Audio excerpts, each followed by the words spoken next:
Ivoiriennes, Ivoiriens, mes chers compatriotes, il est des moments dans la vie des hommes, des peuples et des nations où la conscience que notre destin collectif transcende la somme de nos individualités et nous impose de franchir les limites de nos égos personnels, nous conduit à rechercher dans nos actes et dans nos discours le succès de la collectivité. Cet impératif sacrificiel est particulièrement ardent et nécessaire en cette période de péril grave et imminent sur nos vies, nos libertés, nos droits civiques et politiques, en un mot, sur notre démocratie. Face à la gravité de la situation qui accourt dans notre pays, depuis la décision extrême de M. Ouattara de convoquer tous les moyens légaux et illégaux dans le but de se maintenir au pouvoir, les fils de la Côte d'Ivoire, regroupés au sein de l'opposition parlementaire et extra-parlementaire, ont fait front commun dans une exemplaire unité d'action. Depuis plus d'un mois, l'opposition politique ivoirienne se bat courageusement et dignement avec les instruments du droit et de la mobilisation populaire contre cette félonie qui défigure notre pays.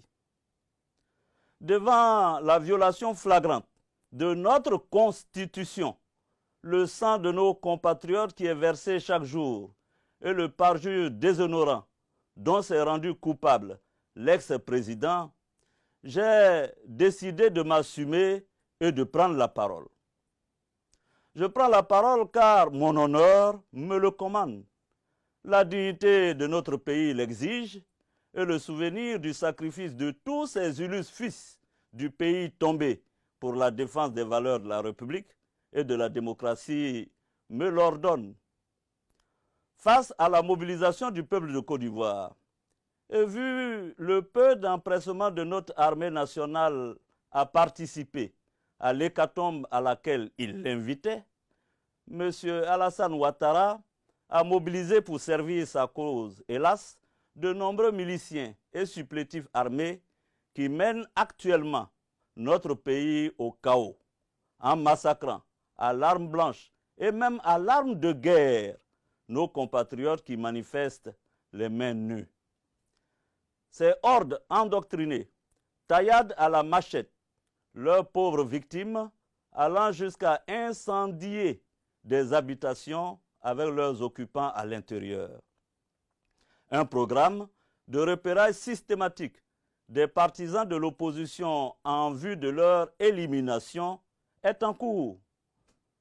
Mes chères concitoyennes, mes chers concitoyens, c'est le lieu pour moi de saluer votre mobilisation exemplaire qui a permis de faire échec à la pire farce électorale de l'histoire de notre nation, orchestrée, comme vous le savez, piteusement par M. Alassane Ouattara, engagé dans son aventure effrénée et périlleuse de s'éterniser au pouvoir.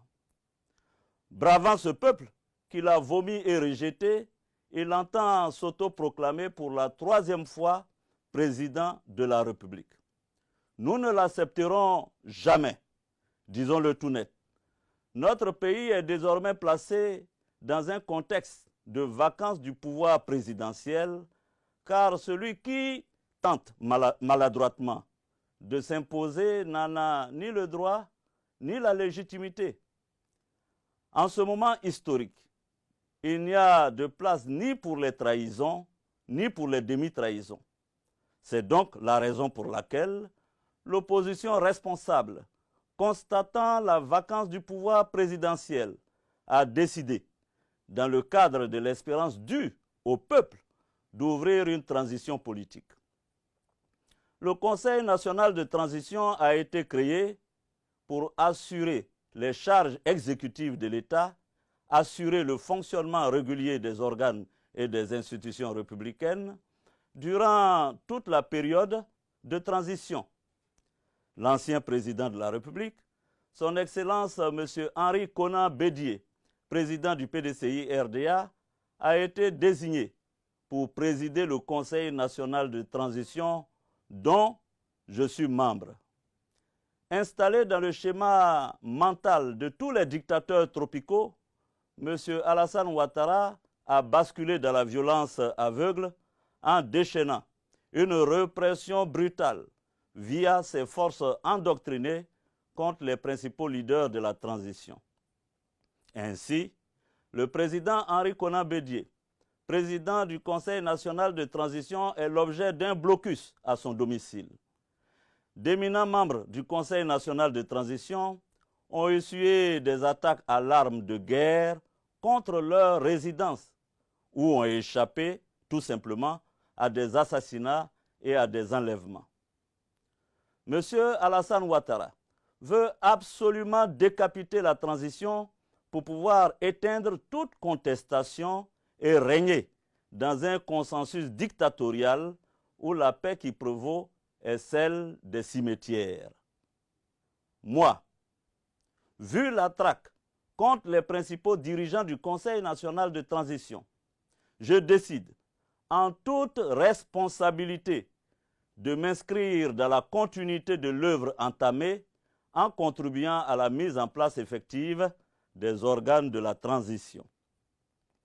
Avec l'ensemble des forces vives de notre nation, nous conduirons la transition démocratique en vue d'élections libres, inclusives et transparentes dans les meilleurs délais.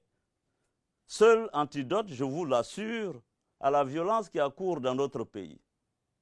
Nos pères et nos mères ont payé notre liberté d'un trop grand prix pour que nous puissions accepter de la brader face à la forfanterie de quelques excités.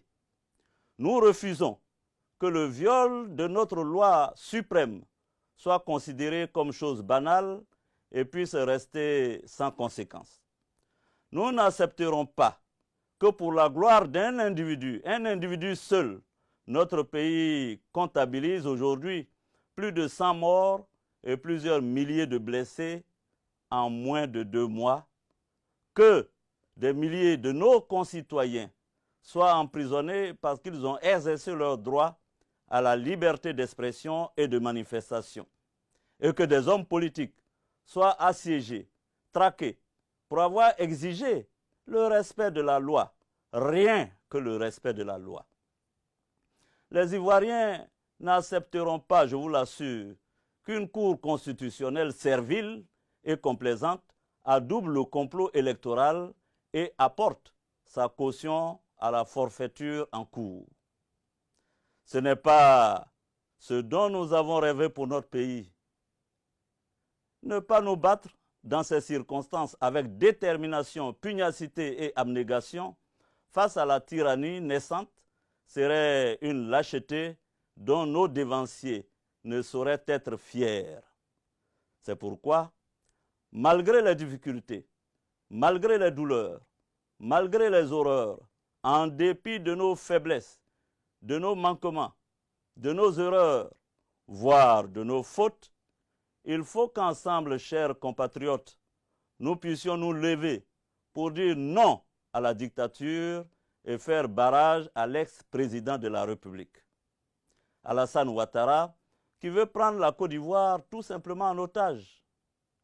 Le peuple ivoirien a montré son courage en refusant de se soumettre à la vindicte dictatoriale de l'ex-président en appliquant courageusement le mot d'ordre de désobéissance civile.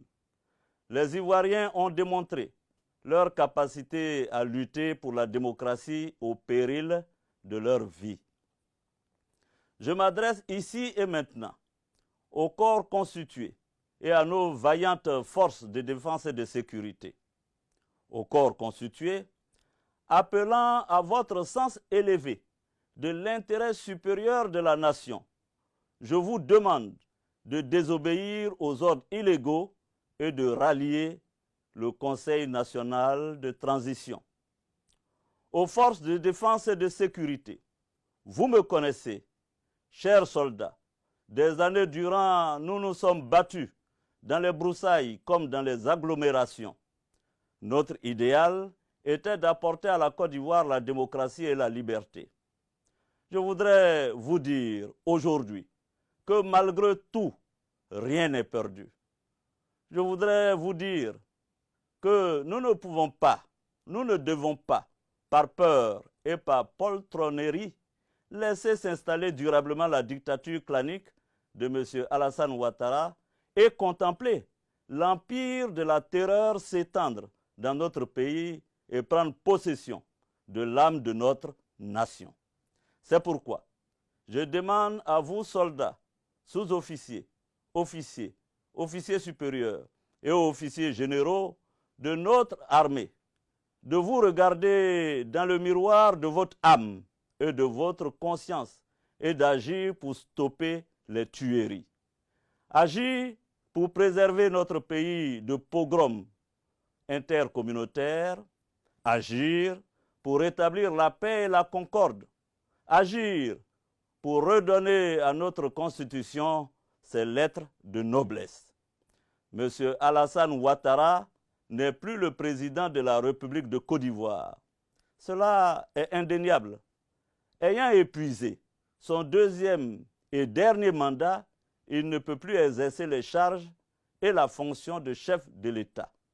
Il s'agit pour vous, dans l'honneur et la dignité, de mettre un terme au spectre de la guerre civile qui menace tous les jours notre pays.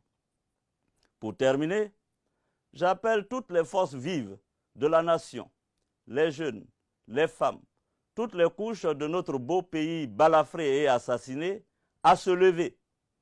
Nous devons poursuivre la désobéissance civile avec plus de détermination dans nos villes et villages afin de faire respecter la volonté de la grande majorité des Ivoiriens. Chères concitoyennes, chers concitoyens, entre l'oppresseur et le peuple opprimé, il nous faut choisir. Et ce choix, c'est maintenant. Personne ne peut prétendre aimer la Côte d'Ivoire plus que l'Ivoirien. Personne ne viendra nous libérer à notre place. Nous ne devons compter que sur nous-mêmes pour vaincre ou périr. Et nous vaincrons car nous avons la vérité et Dieu est avec nous. Que Dieu bénisse la Côte d'Ivoire. Je vous remercie.